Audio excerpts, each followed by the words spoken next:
Hello everyone. On this video we will be going over properties of limits. Okay, so starting off we will look at what we call direct substitution. Alright, so we're going to go ahead and give you a general idea of what that is.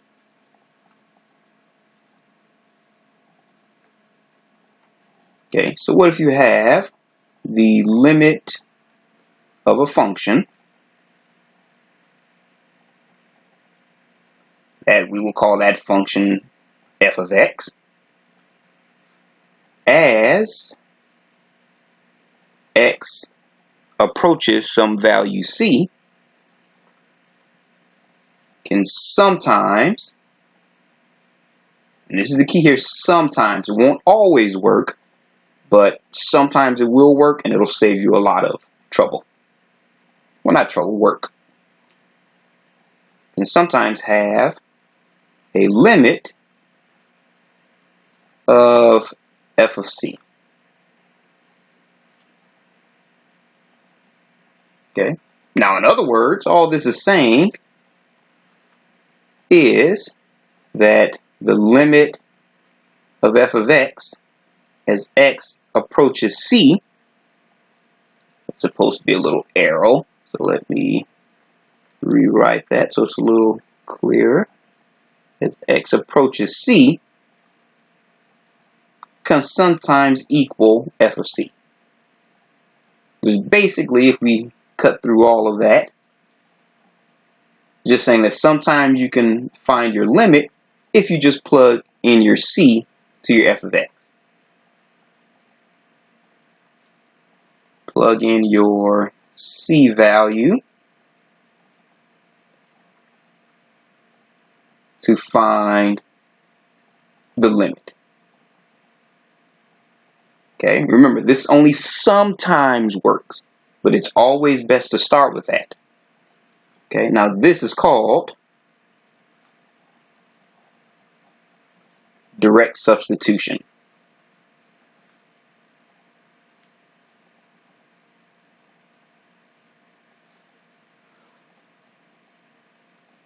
Okay, so whenever you hear the phrase direct substitution, it basically means whatever your c value is, plug it into your f of x.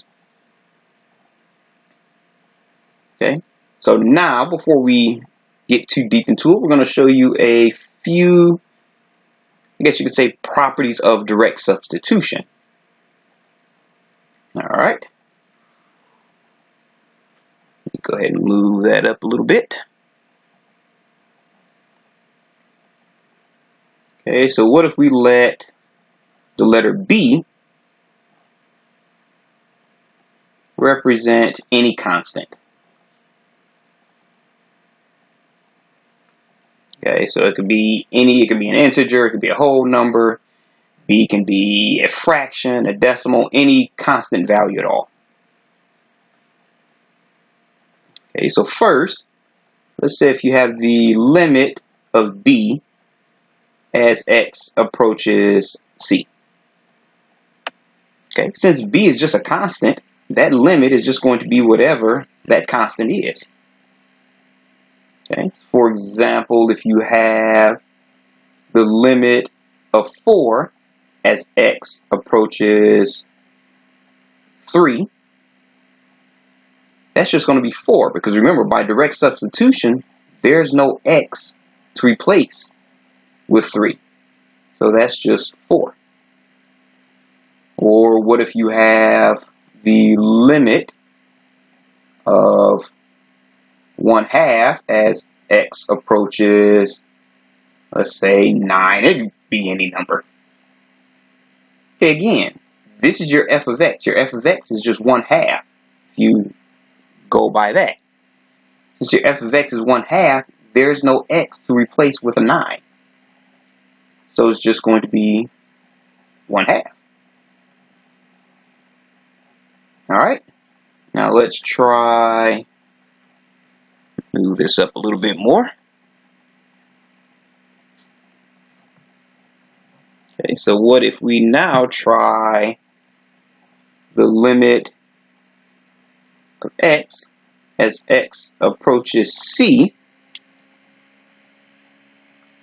Okay, so what that's saying is here, this is where direct substitution comes in handy, because now you just plug in your C value. So if you plug in your C value here, that's just going to equal whatever your C value is, because you just replaced your X with C.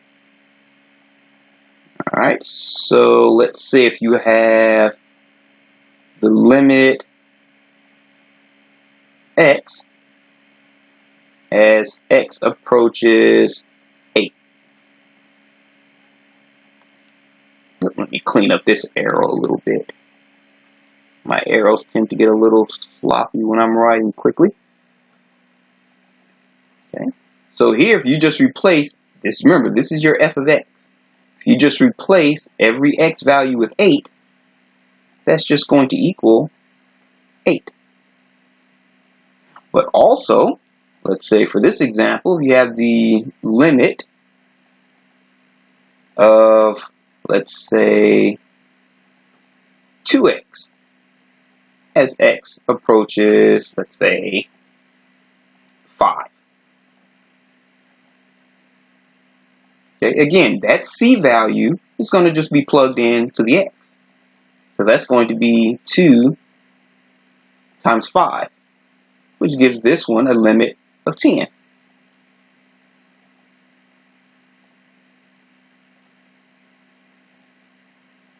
Okay, I know you're probably thinking, just replace the x with that value. It can't be that easy. Yeah, actually, it's that easy. Okay, but just for some problems. Okay, these are examples of when plugging it in makes perfect sense. Okay, the only time you can't use direct substitution is when it will give you a denominator of 0, or maybe since we're dealing in mostly real numbers, it would give you an, not irrational number, but a complex number, or a negative square root value.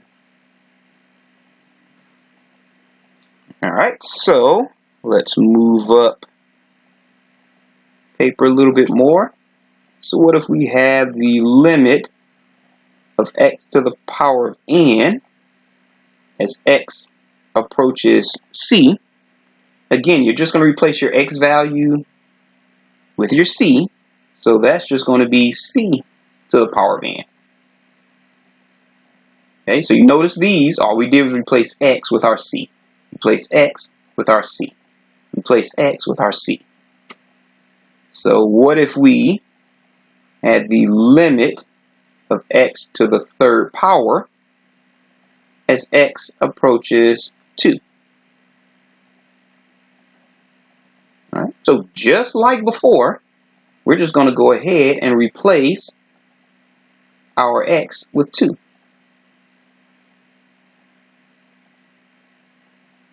Okay, so that's going to equal the limit of 2.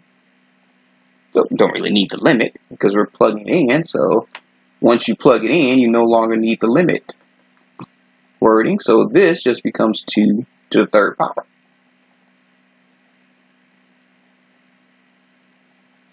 Okay, 2 to the third power is just 8. All right, so let me kind of separate the example problems so you won't confuse them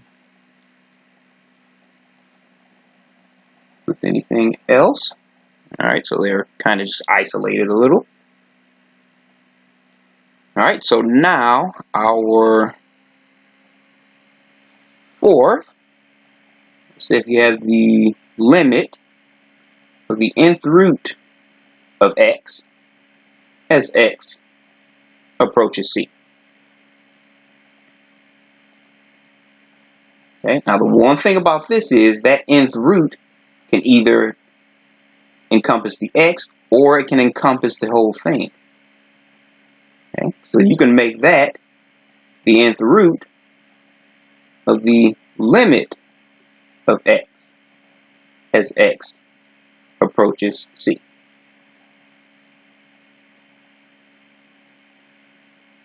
Okay, and again, once you replace the x with that constant, that's just going to equal the nth root of that constant. All right, so I'm going to go ahead and put the example just below that one. Okay, so what if we have the limit of the cube root of x as x approaches 27? Okay, so what we can do here is we can go ahead and plug in the 27 here, or we can just rewrite it. Either way would give you the same answer. It would be correct. Okay, so we can rewrite that as the cube root of that entire thing. So we have the cube root of the limit of x as x approaches 27. Okay, so you may get the problem either way. If you get the problem like this or like this, you'd solve it the same way. Okay, so that's why I picked this one, because this way you'd know, okay, well, if you get it this way, you can just rewrite it. Or if you get it this way, you could rewrite it. Okay, now using the direct substitution of our limit, you can just replace that with x. So the limit of 27 as x approaches, well, as soon as you plug in the 27, that just becomes 27. So here you have the cube root of 27. And the cube root of 27 is equal to 3. Let me kind of separate the example problem. There we go. Okay, so that kind of represents your direct substitution. Okay, so now we're going to look at a few other properties of our limits. All right, so if you are still writing, feel free to press pause, but we're going to go ahead and move on to our next group of properties. All right, slide the paper back down.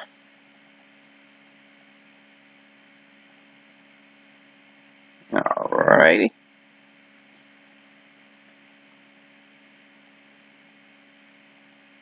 Okay, so we have our additional properties.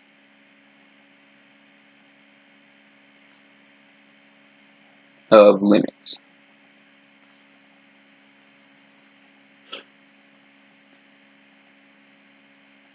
Okay, so what if we let the letters B and C represent real numbers,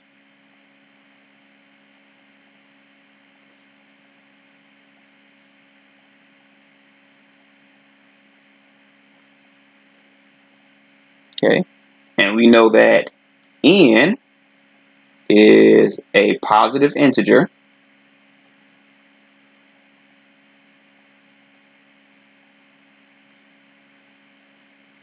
and we know that f and g are functions.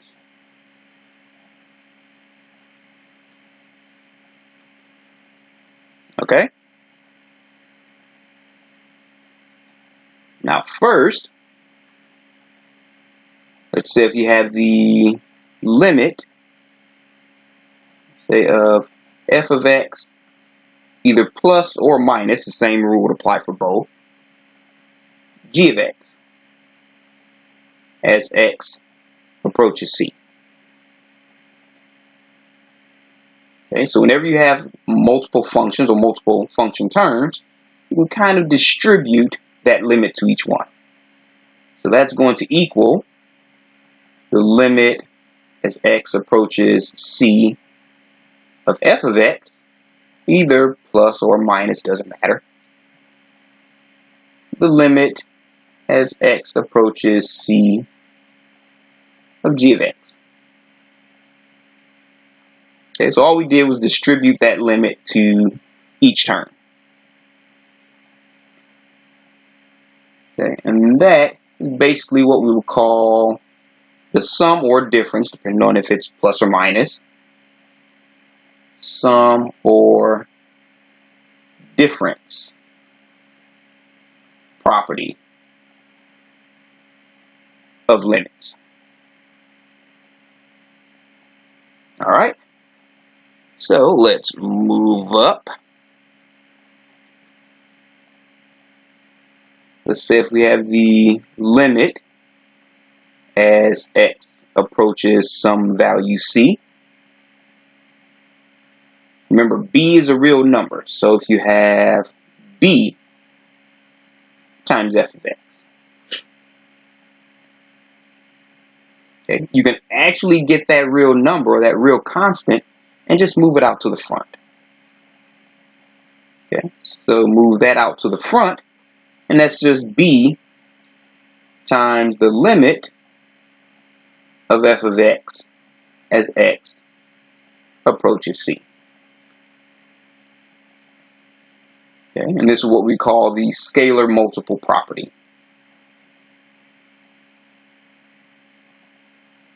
Scalar multiple property. Okay. Now these names aren't written in stone. You might find the scalar multiple property might be called something different in a different math book. It's basically the same idea. It could be the constant multiple property or something like that. Same idea. Okay, so you don't want to get too hung up on the name. You want to make sure you understand the actual concept behind it more than anything. All right. So let's move on to the next one. So what if you have the limit as x approaches c of the function f of x times the function g of x? Okay, so just like with the sum and difference property, you can kind of separate those into multiplying two separate functions. Okay, so you can have that the limit as x approaches c of f of x times the limit as x approaches c of your function g of x.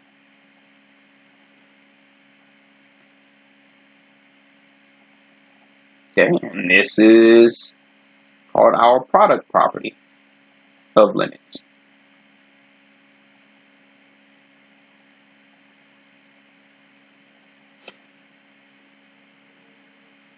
All right, let's move on to the next one.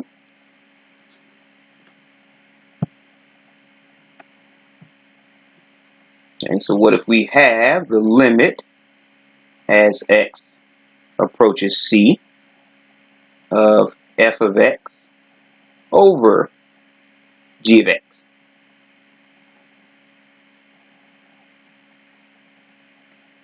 Okay, so that is going to equal, you're just going to have the limit of the numerator over the limit of the denominator. Okay, so you have the limit as x approaches c of f of x over the limit as x approaches c of g of x, and that's only when the limit of your g of x does not equal 0.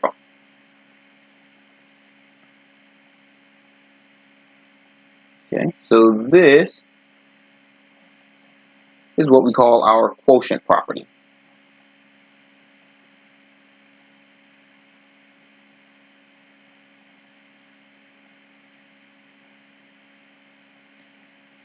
Okay, and last but not least, move this up a little bit. If you have the limit as x approaches c of f of x, but that's raised to the nth power. Okay, you can actually make that equal to the entire limit as x approaches c of f of x raised to the nth power. And this is, of course, called our power property. of separate that so it won't confuse the two.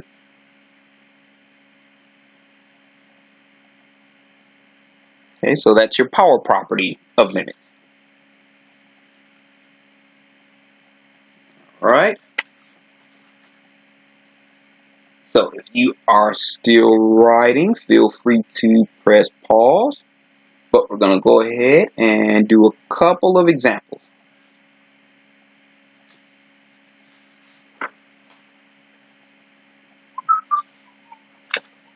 Bring my paper back down.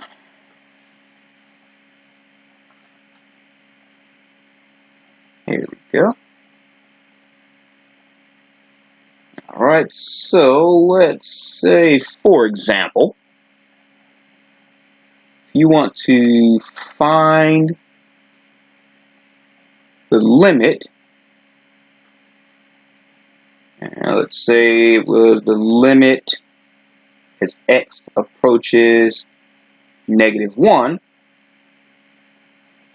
of 3x to the third minus 4x plus 8.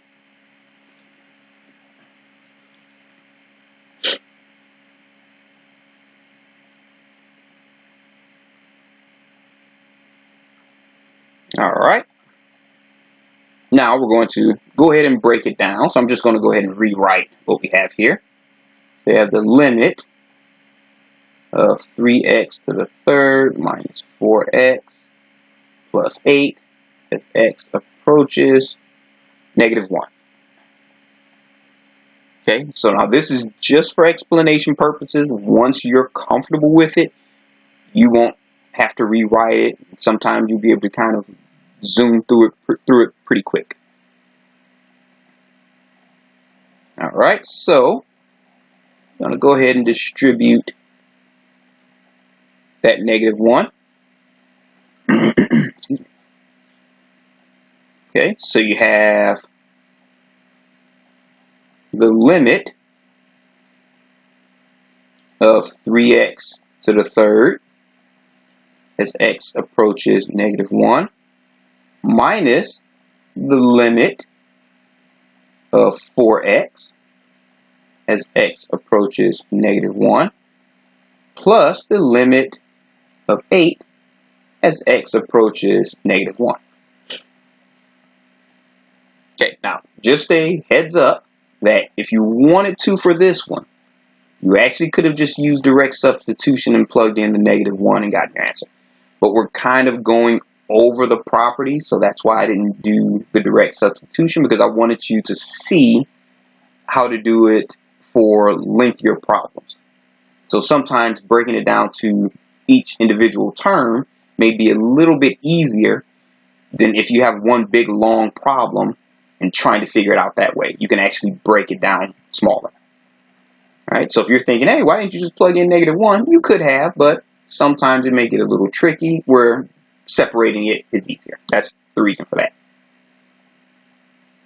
All right, so remember, this one you could plug in the -1 here, but we're going to use the scalar multiple property and bring that out to the front.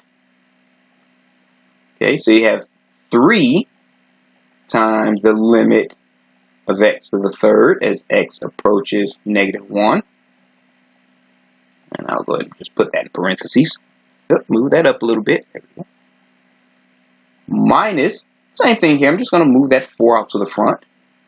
4 times the limit of x as x approaches -1 plus that 8, you can move it out to the front and make it just the limit of 1, or you can just leave it there. Really, the limit of a constant is a constant, so it doesn't matter. The limit of 8 as x approaches -1. All right. So now we can go ahead and just plug in using direct substitution. So you have 3. Excuse me. You replace the -1 with the x, so that will be -1 to the third power. -1 to the third power for this term here. Minus 4. Replace the x with -1, and that just becomes the limit of -1, which is just -1.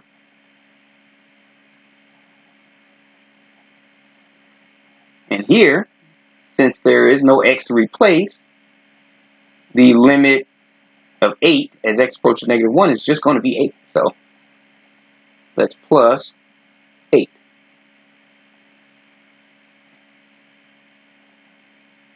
Okay, so that gives us -1 to the third is -1, so that's 3 times -1.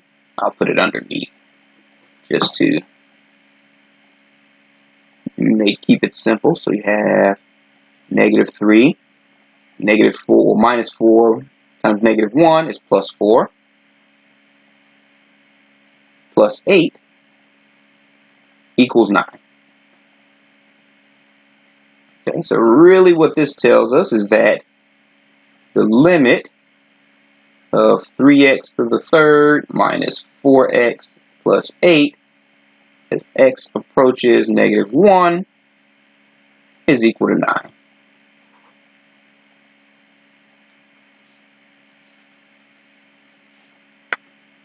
All right. So if you are still writing, feel free to press pause, but we're going to go ahead and move on to our next examples.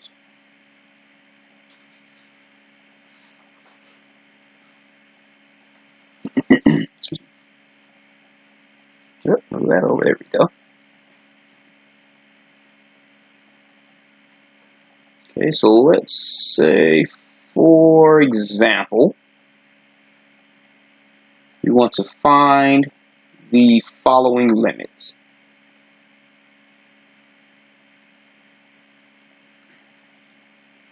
Okay, so let's say for problem A, you have the limit of 2x squared minus 3x plus 4 as x approaches 5.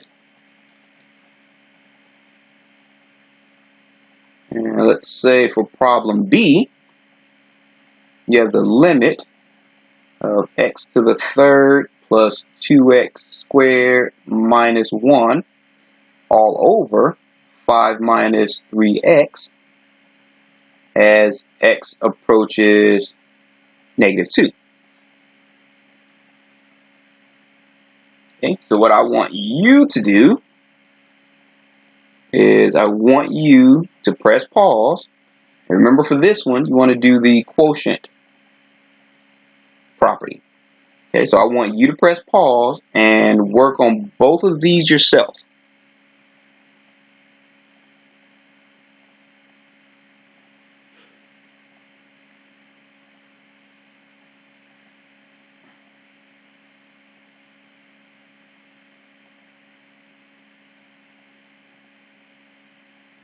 Alright, so I'm assuming you've pressed pause and you worked on both of these yourself. So we're going to go ahead and verify your answer. Alright, so for problem A, you have the limit. And remember, all we're going to do is just go ahead and distribute that. Alright, so you have the limit 2x squared as x approaches 5 minus the limit 3x as x approaches 5 plus the limit of 4 as x approaches 5. Now remember, once again, you could have just plugged in 5 and gotten your limit that way, but this is about understanding the concept. Okay, so you don't want to be in too big of a hurry to get the answer just to come back, a few sections later and not fully understand the concept, because there are going to be problems where the concept is going to be what's important and not finding just the answer. Okay, so be sure to go over the concepts thoroughly. Okay, so once again, we can bring our scalar or our constant out to the front, or coefficient. So you have 2 times the limit of x squared as x approaches 5 minus, you can bring that 3 out to the front, 3 times the limit of x as x approaches 5 plus the limit of 4 as x approaches 5.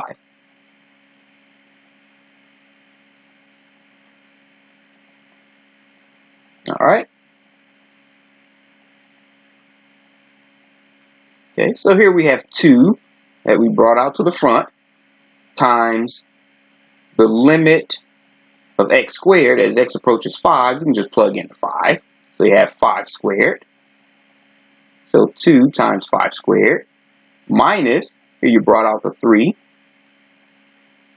Okay, so the limit of x as x approaches 5, just plug in the 5. So the limit of 5 is just 5.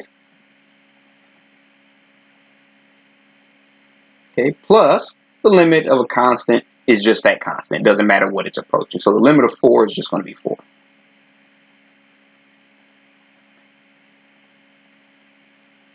Okay, so that means I'm just going to write this to the right since we still have b to do, and I want to make sure we have enough room. 5 squared is 25, so 2 times 25 is 50. Minus 3 times 5, which is 15, plus 4, which gives you 39. Okay, so that means the limit of 2x squared minus 3x plus 4 as x approaches 5 is equal to 39. All right. So let's work on problem B.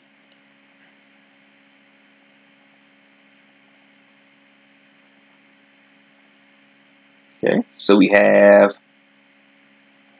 the limit of x to the third plus 2x squared minus 1 all over 5 minus 3x as x approaches negative 2. Okay, now sometimes you'll have parentheses around this, sometimes you won't, so that's why the one for A, I had parentheses, but for this one I didn't. It varies. I want you to be comfortable with both. Okay, so whenever you have a quotient, you just take the limit of the numerator over the limit of the denominator. So we can rewrite this as the limit of x to the third plus 2x squared minus 1 as x approaches negative 2 all over the limit of 5 minus 3x as x approaches negative 2. Okay, so all we did was just distribute the limit to the numerator and denominator. And again, remember, sometimes you'll see parentheses or brackets, sometimes you won't. You just want to be comfortable with both of them. All right, so now the numerator, you do that just like you did A.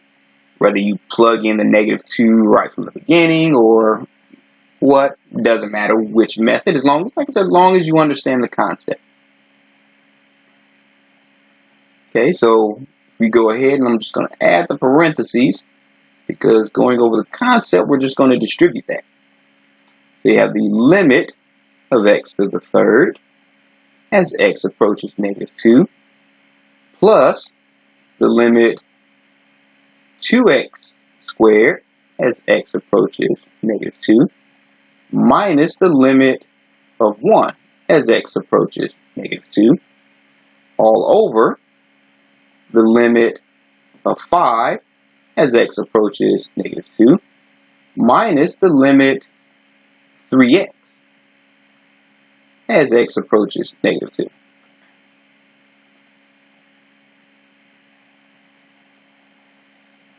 Okay, now if you wanted to, you could factor out the constant for this one and this one, but you don't really have to.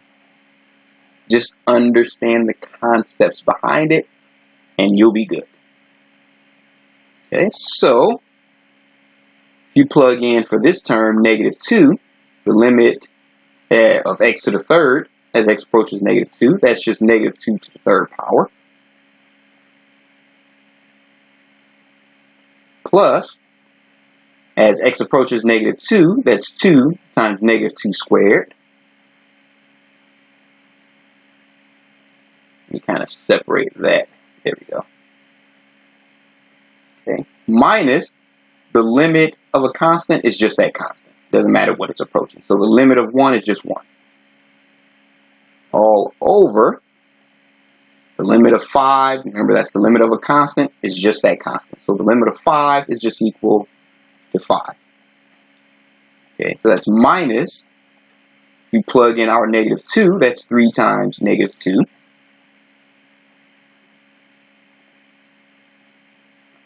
All right. And once we solve up top, okay, so you have 8. Negative 2 to the third is negative 8. Times 2 times 4, which is positive 8. So you have negative 8, positive 8, minus 1, and just minus 1. Well, I'll write it to the right, since we're running out of space a little bit. You have negative 1 over, you have 5, negative 3 times negative 2 is positive 6. So 5 plus 6 is 11. Okay.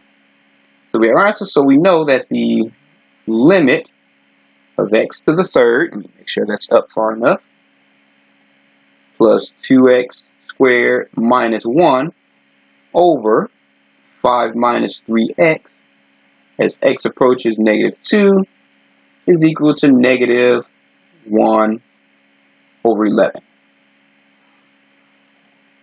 Okay, and we are good because our denominator does not equal 0. So the limit of our denominator does not equal 0. Okay, now you will have moments where the limit of the denominator will equal 0, and we do have methods coming up in order to solve those, but for right now, you should be okay, and you shouldn't have any problems pop up showing it. But in later videos, you will see how to solve it when that denominator is equal to 0. Alright, so hopefully this video made sense, and I will see you on the next video.